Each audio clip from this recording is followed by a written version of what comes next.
Welcome to Alaska Weather, a production of Alaska Public Media and the National Weather Service, Alaska Region. Produced and broadcast daily from the studios of KAKM, Alaska Weather provides complete forecasts, public, marine, and aviation for all of Alaska. Alaska Weather is made possible by the following sponsors.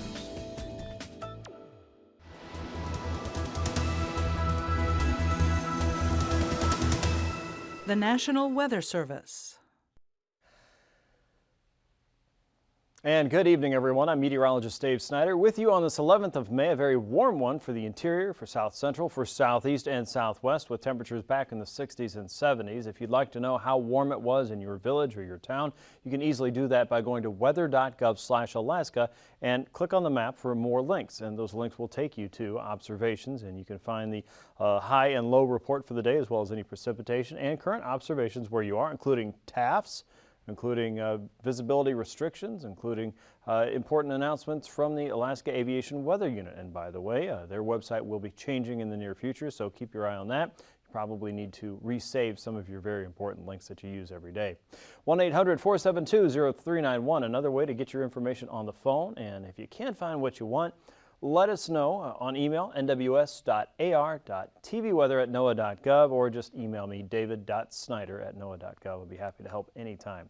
Here's a look at breakup, and as you can see, little has changed in the last 24 hours there. You can see some open water all the way down to about Circle. The upper Yukon and the middle Yukon Valley still iced up.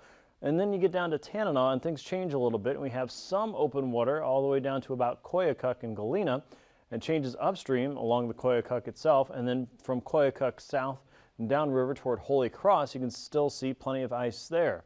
As you get from Holy Cross to Pilot Station, again, not a whole lot of a change there. Things are still fairly iced up toward the coast. However, teams are watching this very carefully, and we'll let you know if there's any flooding concerns. Right now, there are none. No flood watches, warnings, or advisories, so that's great news there. The Kuskokwim is open and moving for the most part. So that's where we stand on Thursday, May 11th. What about the satellite picture? Well, a couple things to note. First of all, the most active, organized, large-scale weather is obviously here in the Bering Sea. A beautiful cloud structure here, kind of a comma shape. Low pressure is right about here, and that's dragging in cold air, bringing that back around. The occlusion is worked through St. Paul and the Alaska Peninsula earlier today. You can see that pressing eastward and then stretching out, kind of like a big handful of taffy there as it runs into high pressure, which is limiting this from moving any further eastward or northward for that matter. High pressure is right around in here. And so we've got a lot of sunshine for parts of the west coast. You can see that chipping away at the low clouds and cool air over the sounds today, as well as southwestern Alaska. Just a beautiful day for most in the mainland. As you get out to southeast, a few more clouds earlier today. A lot of that went away for at least a time in the central and northern parts of the Panhandle. And as that happened, the capital city shot way up to 70 degrees today, maybe even better. But as soon as those high clouds came in, the temperature fell off fairly quickly. So the sun is strong. It is getting stronger every day, but those clouds sure do make a difference on the temperature in Alaska, don't they? Here's a look at the eastern end of the interior, and we saw clouds filtering in from the western sections of Yukon today. We'll get a better look at this here in a minute in the visible satellite picture, but a lot of that moisture and a lot of the cloud cover just wasn't quite strong enough to hold together, except for a few rare instances. A look up north also shows the low deck of clouds across the north slope that is stubborn thanks to high pressure sitting just north of Barrow today. That's locked in areas of light snow and fog, and it looks like that trend will continue as we head toward the weekend.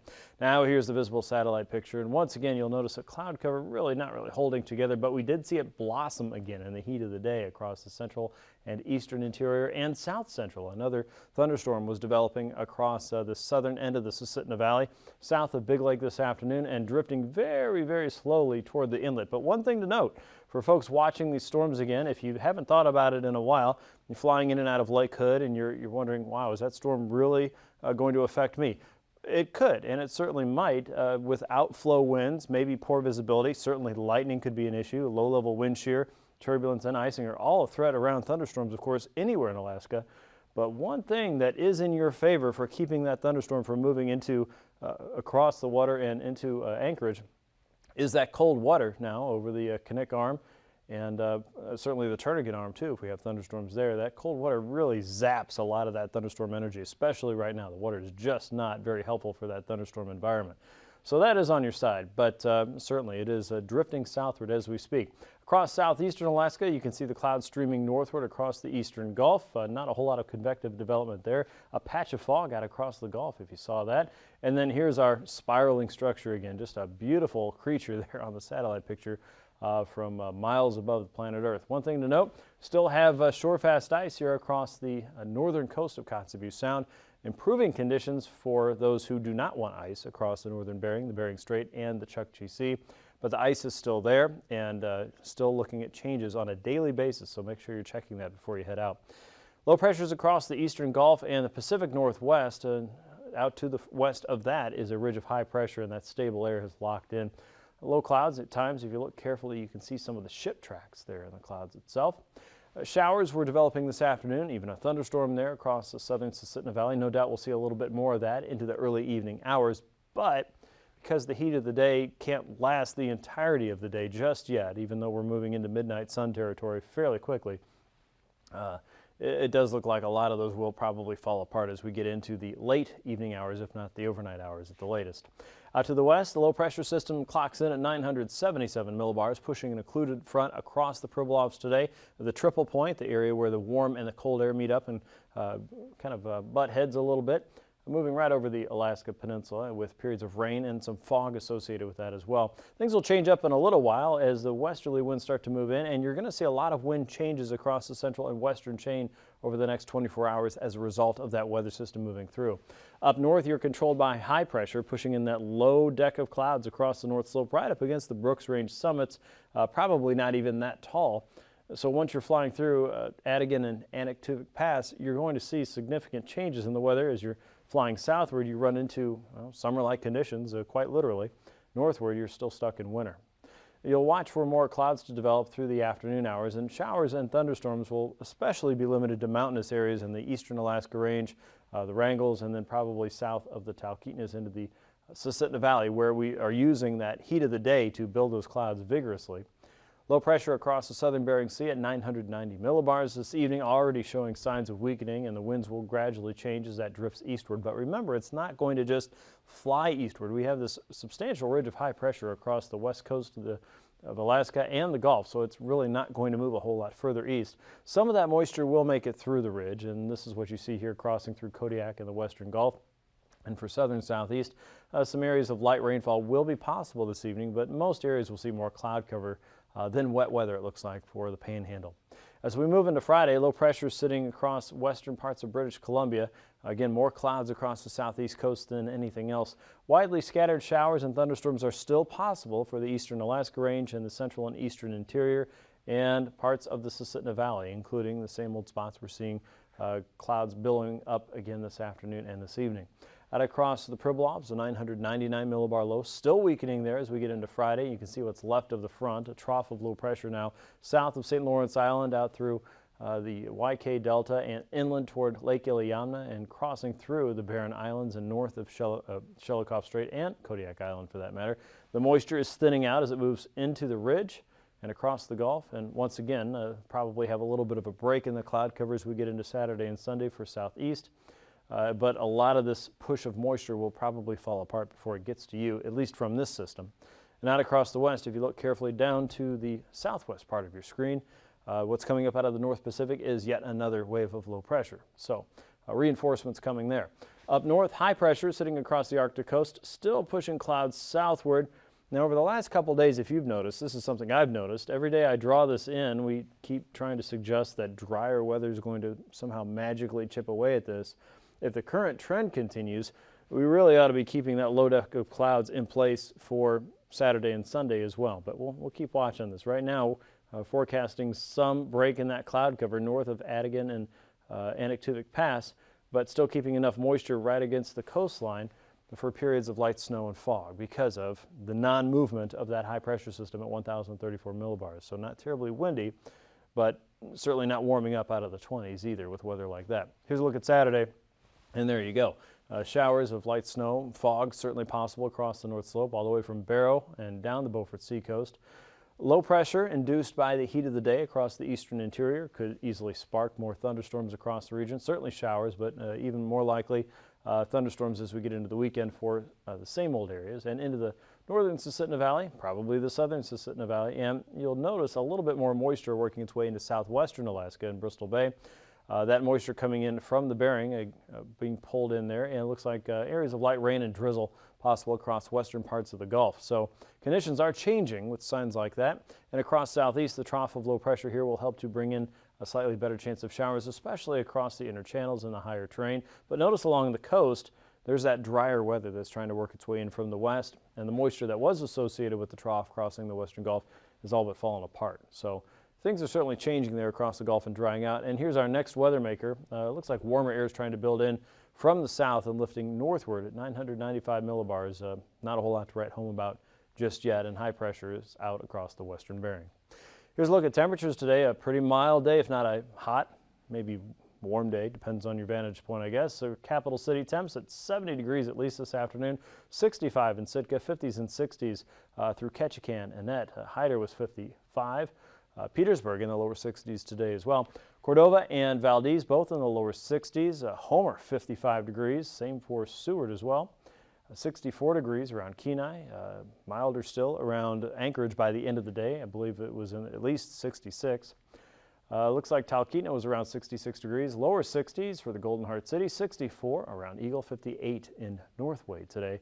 And again, showers and thunderstorms in the region. Around Fort Yukon, 54, 34 for Anaktuvuk Pass. Colder still for the North Slope. Most areas, at least in the lower to mid-20s there. Kaktuvik, 26. Prudhoe Bay and Dead Horse, a little bit cooler there. Wainwright, 22. Kivalina, you're 39. Kotzebue, 37. About the same for Shishmaref.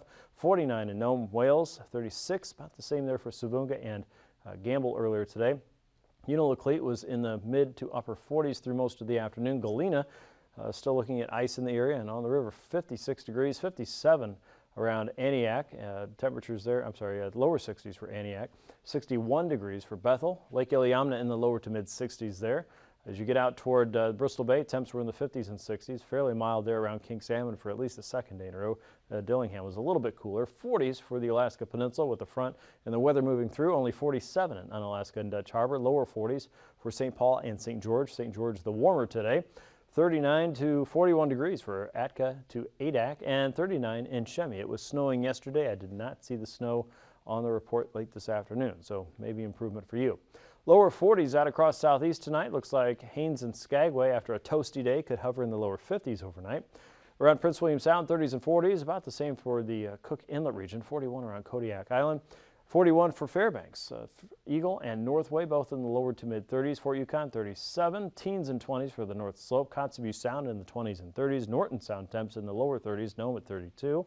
Bethel near 40. Lower 40s for Bristol Bay and King Salmon and Dillingham included. Upper 30s to low 40s for the Alaska Peninsula. 41 for Dutch Harbor and Unalaska, and 38 in St. Paul. A high of 41 there tomorrow, as well as Shemya.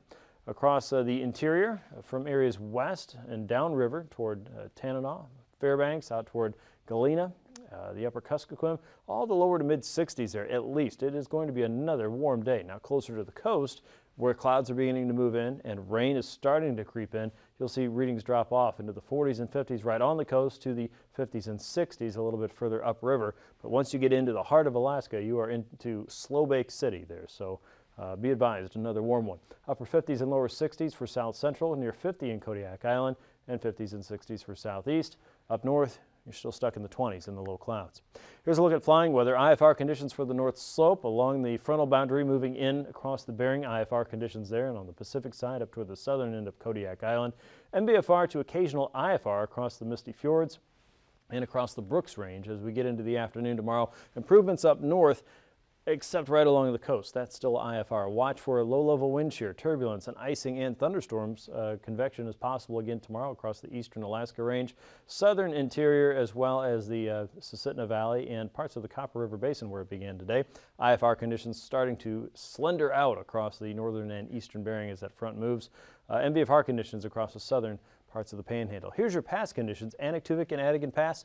The north side is going to be a lot different than the south side. This time of the year, that's probably not uncommon. IFR conditions there to start for Adigan Pass, maybe some improvements by the afternoon for both of them.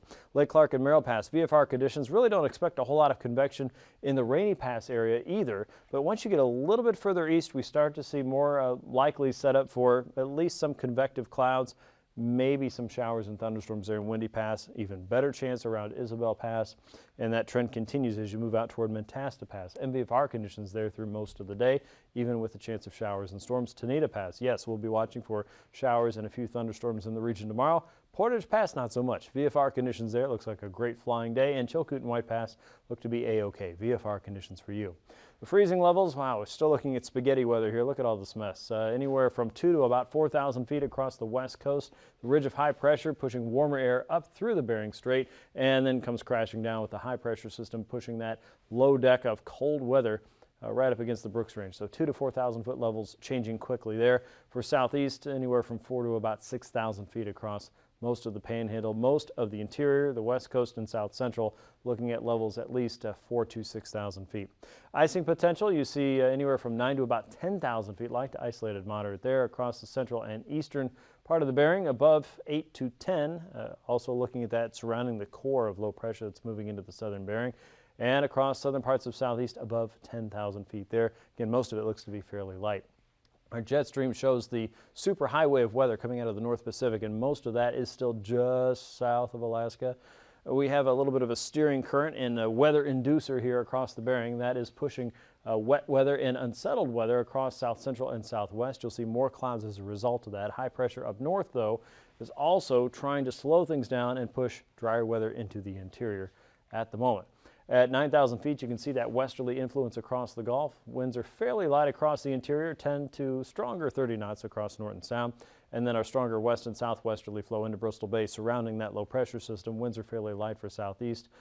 Coming in from the west at 3,000 feet. Very light and variable flow across the interior with high pressure across the north slope, 5 to 10.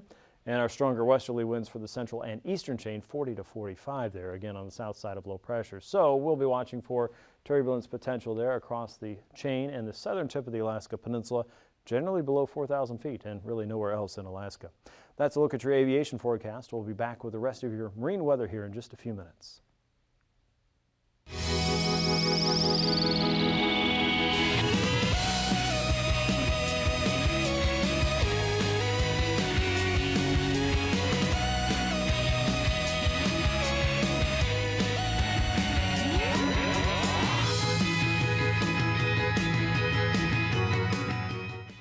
Follow the drinking gourd. Welcome to Stargazers. I'm James Albury, director of the Kika Silva Pla Planetarium in Gainesville, Florida. And I'm Dehne Regis, astronomer from the Cincinnati Observatory. If you've watched our show over the years, you know that one of our most frequently referenced star patterns is the Big Dipper. That's right, James, but did you know that this one star pattern has been called different things depending on when and where it was observed? What are we talking about? Let's show you. Okay, we have our sky set for about an hour after sunset facing north. High in the sky, you'll see 7 bright stars that form the familiar pattern of the Big Dipper. The 4 stars, Dubhe, Merak, Phecda, and Megrez, make the bowl. Right next to them are the 3 stars Alioth, Mizar, and Alkaid. They mark the handle. The Big Dipper, however, is not a constellation. Astronomers refer to it as an asterism, which is a pattern of bright stars in a much larger constellation. The Big Dipper has had many aliases throughout history. For example, the ancient Mayas saw it as the giant macaw and celestial troublemaker Vakub Kashish. According to legend, he was placed in the sky by the hero twins Hunahpu and Ishbalanque after the macaw arrogantly claimed that he was the sun and the moon. In China, the 7 stars of the Big Dipper form the right wall of the Purple Forbidden Enclosure, a celestial barrier that surrounds the North Celestial Pole. In Germany, it's called Grosser Wagen, or the Great Wagon. In Finland, it's called the Otava, or the Salmon Net. In Ireland, it's a farmer's plow. In northern England, it's sometimes called the butcher's cleaver. In France, it's a casserole, and in Holland, it's a saucepan. My favorite reference to the Big Dipper comes from African American history. When Harriet Tubman was helping slaves to escape, she used a technique called the Underground Railroad. Families would escape in the middle of the night and travel to safe houses on their way north, their ultimate destination being southern Canada, where there was no slavery. Since people of that time didn't have GPS devices like we do today, or readily available compasses to find geomagnetic north, they relied on the stars to help them navigate. Back in the 19th century, people knew the night sky very well because they didn't have street lights to wash out the stars. Therefore, to maintain their northward bearings, they told each other to look for the drinking gourd and keep it in front of you.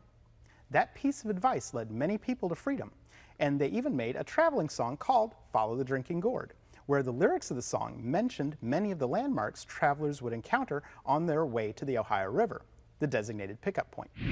The stars of the Big Dipper are between 75 and 100 light years from us. And if you have really good eyesight, you can see one of the most famous visual binaries in the night sky. Right next to the star Mizar, the star which marks the bend in the Big Dipper's handle, you will see a small, faint companion star named Alcor. These two stars are collectively called the Horse and Rider and were often used as a test of a person's eyesight. Speaking of eyesight, if you have a telescope handy, there are two spectacular spiral galaxies visible near the star Alkaid, which is at the end of the Dipper's handle. M101, the Pinwheel Galaxy, is just to the north of Alkaid, and M51, the Whirlpool Galaxy, is just to its south. No conversation about the Big Dipper would be complete without showing how you can find its neighboring constellations using its stars. For example, you can find Polaris, the North Star, by drawing a straight line from Merak to Dubhe and continuing that line approximately 5 times the distance spanned between Merak and Dubhe. You can find Boötes the herdsman by drawing an arc from Alioth to Mizar and then Alkaid. Eventually you will encounter Arcturus, the brightest star in Boötes. You can then find Leo the Lion directly overhead this time of year by drawing a line from Phecta to Megrez and beyond. And you can find the Gemini twins by drawing a line from Megrez to Merak and beyond. So there you have it, the drinking gourd, casserole, wagon, plow, cleaver, macaw, dipper in all its glory. And it's waiting in the sky just for you when you Keep looking up.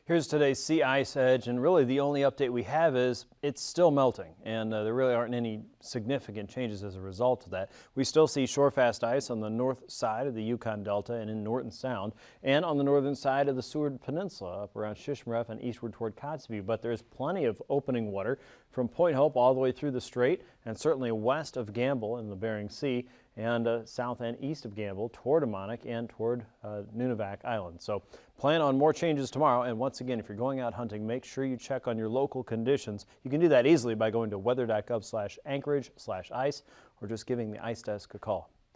Here's a look at the forecast for southeast. You're looking at generally light winds for most of the southern interchannels up north though, around the Lynn Canal, northerlies at 20 knots with a 4-foot sea. And notice that outer coast winds coming in from the north and west, they're picking up a little bit more, 20 to 25 and 6 to 8 foot seas. As you get down to the south, they'll pick up even more into the Dixon entrance. For Saturday, not a big change on the outer coast, 20 to 25 seas, about 6 to 8 or so. Across the inner channels, winds coming in from the south and east, 10 to 15 knots and 2 to 3 foot seas there. Stevens Passage to the Lynn Canal, they come up even more, up to 4 foot seas there in the northern Lynn, and 20 knots there from the south on Saturday to start your weekend.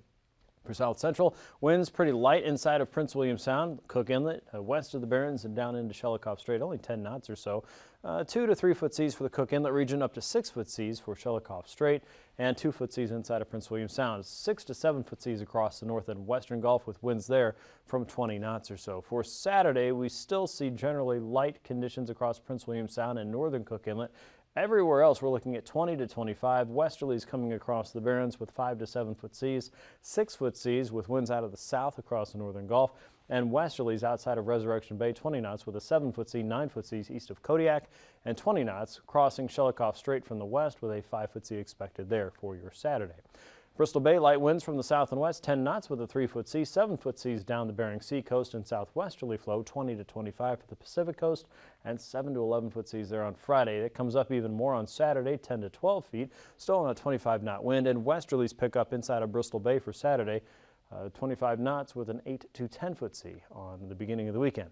For Friday, from Unalaska to Nikolsky, southerlies 30 knots with a 15-foot sea, 12 to 15-foot seas down the central chain, and 12 to 8-foot seas as you head further westward, Kiska and Attu. A northeasterly wind following that low pressure system, and southwesterly winds across the Pacific coast, 19 to 20-foot seas at their highest on a 30-knot wind for Friday.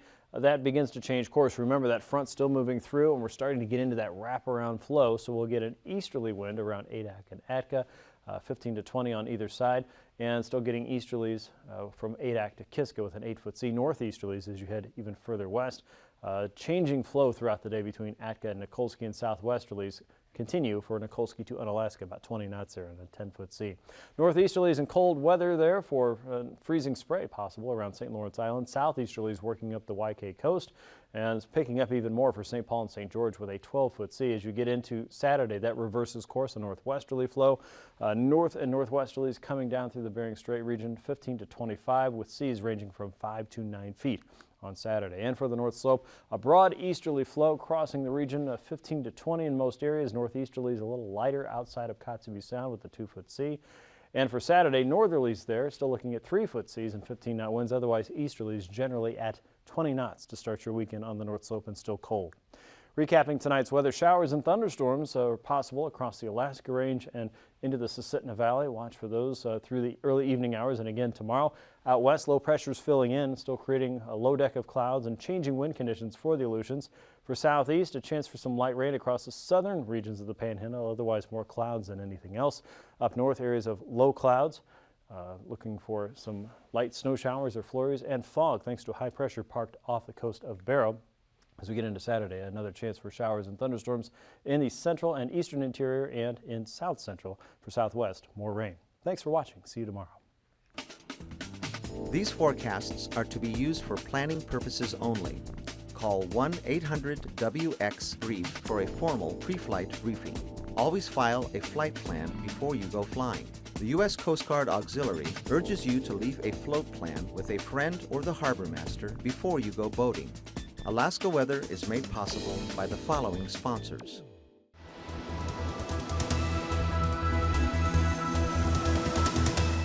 The National Weather Service.